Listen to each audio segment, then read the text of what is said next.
Barcelona ও athletic বিলবাওয়ের ম্যাচে সব চোখ ছিল লামিন ইয়ামাল ও নিকো উইলিয়ামসের উপর। এই দুই বন্ধু ইউরোতে জুটি বেঁধে শিরোপা জিতিয়েছিলেন স্পেনকে। জুটি বাঁধার কথা ছিল বার্সাতেও, তবে বার্সার প্রস্তাব ফিরিয়ে দিয়ে উইলিয়ামস থেকে গেছেন বিলবাওতে।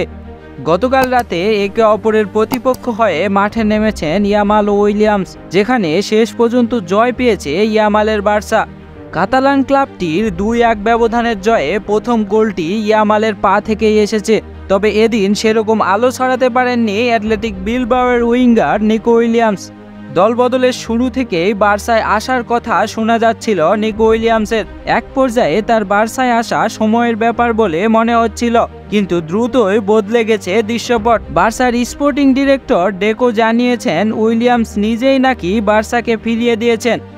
ইউরো দিয়েই মূলত আলোচনার কেন্দ্রে আসেন নিকো উইলিয়ামস। উইং ধরে আক্রমণে গিয়ে প্রতিপক্ষের নাবিশ্বাস তুলতে দেখা গেছে তাকে। বিশেষ করে আরেক উইঙ্গার লামিন ইয়ামালের সঙ্গে জুটি করে প্রতিপক্ষের রক্ষণে রীতিমতো ত্রাস ছড়াতে দেখা গেছে তাকে। স্পেনের জার্সিতে এমন পারফরমেন্স দেখে উইলিয়ামসকে দলে ফেরানোর উদ্যোগ নেয় বার্সা, কারণ একই চিত্র তারা বার্সাতেও দেখতে চেয়েছিল।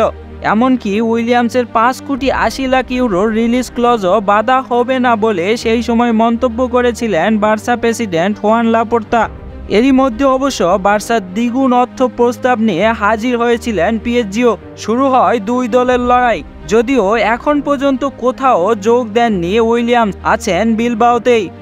স্প্যানিশ সংবাদ মাধ্যম এস উইলিয়ামসের বার্সায় না যাওয়ার ব্যাপারে কিছু কারণ সামনে আনেন। ক্লাবটির প্রতি তার আনুগত্যের বিষয়টি তো আছেই, পাশাপাশি আরও কিছু বিষয় ভূমিকা রেখেছে উইলিয়ামসের থেকে যাওয়ায়। একই ক্লাবে তার ভাই ইনাকি উইলিয়ামসও খেলেন। এস জানিয়েছে ভাই এবং পরিবার উইলিয়ামসকে বিলবাওতে থেকে যাওয়ার ব্যাপারে অনুপ্রাণিত করেছে। ওসাসুনা থেকে 2013 সালে অ্যাথলেটিকের একাডেমিতে যোগ দেন উইলিয়ামস। এরপর ক্লাবটির আলো ছায়াতেই বেড়ে ওঠেন 22 বছর বয়সী এই ফুটবলার। ফলে সেই ক্লাবের প্রতি দায় থেকেই হয়তো আর কিছু সময় থেকে যেতে চান এই উইঙ্গার।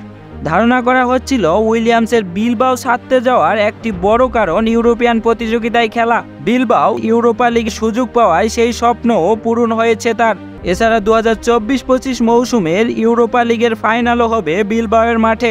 এই সুযোগ হাতছাড়া করতে চাননি নিকো উইলিয়ামস।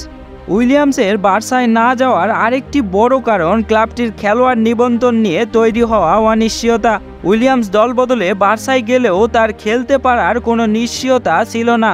এই যেমন একই কারণে দানি অলমো ভ্যালেন্সিয়ার বিপক্ষে প্রথম ম্যাচে খেলতে পারেননি। সব মিলিয়ে উপরের 3 কারণই হয়তো বার্সায় আসার ব্যাপারে নিরুৎসাহিত করেছে বিলবাওয়ের এই উইঙ্গারকে। For more updates, subscribe to our YouTube channel and click on the bell icon. Follow us on Facebook.